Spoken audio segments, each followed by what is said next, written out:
வணக்கம் சார். என் பேர் ஜமால் முஜீன். அந்த காஜாமலா பகுதியில் தான் வந்திருக்கேன். நான் வந்து நானும் மனைவியும் சேர்ந்து ஹோம்மேடு சோப்பு, ஹோம்மேடு அந்த ஹேண்ட்மேடுன்னு சொல்லுவாங்க. மிஷினரியே கிடையாது, இது நம்ம பண்ணுறது. இது கெமிக்கல் இல்லாமல் பண்ணுறது. சோப்பு, ஹேர் ஆயில், அந்த கரண்ட் ஆயில், இது மூணும் பண்ணிட்டு இருக்கோம். ஹோம்மேடு சோப்பு அப்படின்னு பார்த்தீங்கன்னா நம்ம பொய் சொல்கிற மாதிரி ஒரு விஷயத்தை எல்லாரும் சொல்லுவாங்க. சோப்பு கட்டித்தன்மா அப்படின்னாவே வந்து சோப்புக்கு காஸ்டிக் சோடா போடணும். அது வந்துட்டு கெமிக்கல் தான். ஆனால் இப்போ நான் சொல்கிறது என்னன்னா கெமிக்கல் இல்லைன்னு தான் சொல்லுவோம்.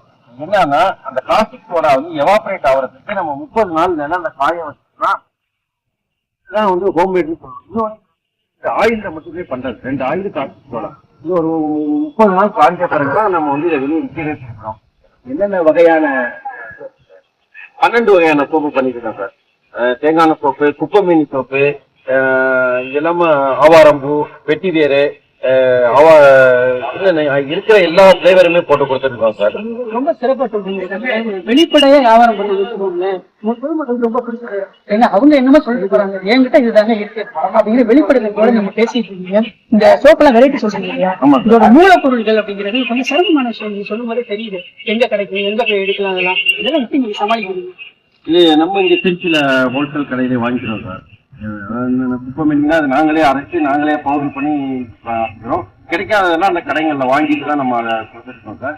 நம்ம ஹேர் ஆயிலை பற்றி மட்டும் ஒன்று சொல்லிடுறேன். அது வந்து நம்ம நொதித்தல் முறையில் மட்டும்தான் நான் ஹேர் ஆயில் பண்ணுறேன். அந்த ஹேர் ஆயிலை பாயில் பண்ணவே மாட்டேன். தேங்காய், விளக்கெண்ணெயில், வேம்பாலை மட்டும், விட்டமின் இதெல்லாம் ஊற வச்சு ஒரு 1 மந்த் கழிச்சு அதுக்கப்புறம் ஃபில்டர் பண்ணி தான் கொடுக்குறோம். இது ஒரு நல்ல ரிசல்ட் வருது. எல்லாம் யாரும் பண்ணாதது.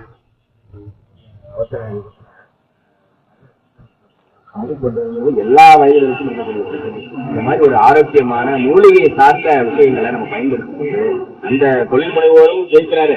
இந்த மூலிகைகளை தயார் பண்ணக்கூடிய உற்பத்தி செய்யக்கூடிய விவசாயிகளுக்கும் ஒரு பொருளாதார ஒரு தொழில் முனைவோர்களோட சிறப்பே அதுதான். நாம மட்டும் இல்ல, நம்மளை சார்ந்து இருக்கிறவங்களும் வாழணும், அவங்களுக்கும் ஒரு வாய்ப்பை கொடுக்கணும் அப்படிங்கிறதுதான் பெரிய விஷயம். அடுத்ததா அக்கா அமைதியா உட்காந்துருக்காங்க. உங்க பேரு?